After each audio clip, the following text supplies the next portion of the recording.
So this is another one of those tricky questions in that the real answer here is going to differ depending on the person. So there is no silver bullet.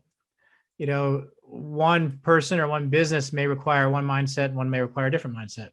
But I think there's a few that are universal, that really can separate, the person that's going to be doing an okay job versus the person that's going to be really successful and really killing it.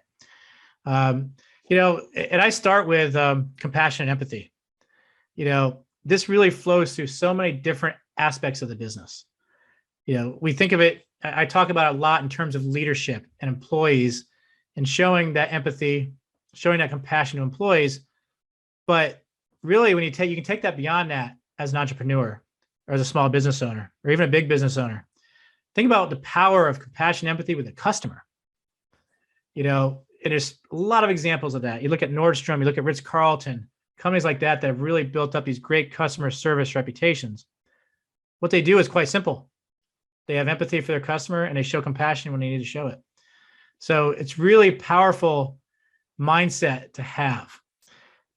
But it's also important to know, and this is really where the power is for the small business owner, and that is compassion and empathy starts with yourself. People can really get wrapped around the axle by beating themselves up for, a mistake they made or a bad decision they made. And it can make them gun shy. They can be afraid to make those decisions. And as any small business owner knows, once you become afraid to make decisions, you're dead. You're not going to succeed as a business person.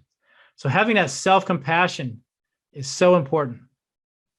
Another big one is strategic thinking. And this kind of goes back to the early days of my organization, day one or day two, when I said, I really need to name this thing.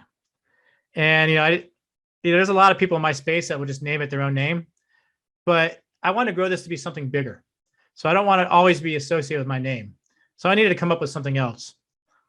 And so I came up with the help of, some friends. I bounced this around with a lot of different people, but I came up with the name Aim to Win. And there's two components to Aim to Win. First of all is winning. And winning is important. Now, we all define it differently. So winning can be, for some people, more profit. For some people, it could be better work-life balance. For some people, it can be helping more people. It's whatever you define winning at. But winning doesn't happen by accident. You have to aim to win.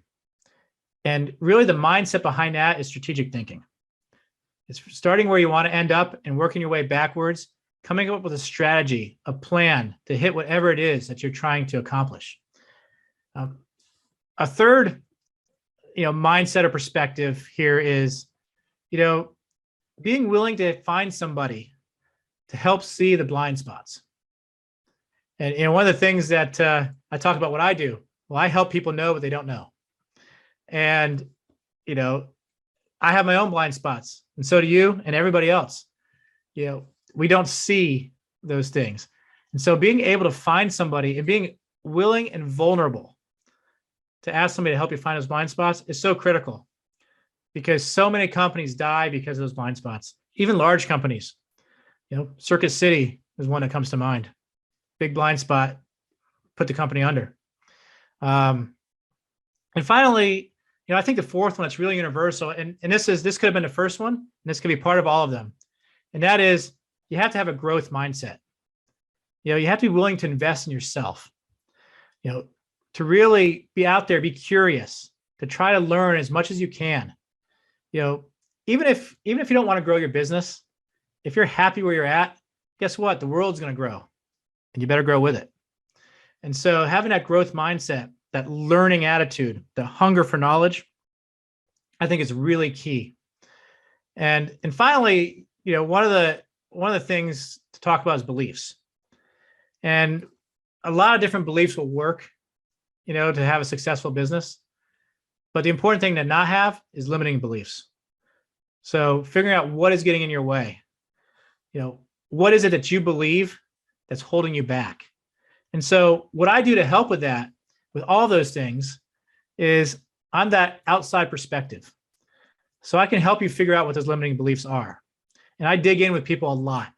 What is holding you back? Why do you think that? What can you do about that?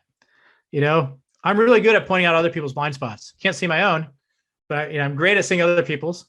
And so, and so a lot of my work is centered around that. And that's really a twofold thing. I help you see your blind spot, but then I have to convince you it's a blind spot. Because almost by definition, you're going to believe that the blind spot doesn't exist. And so, that's one of the things that's really big in what I do.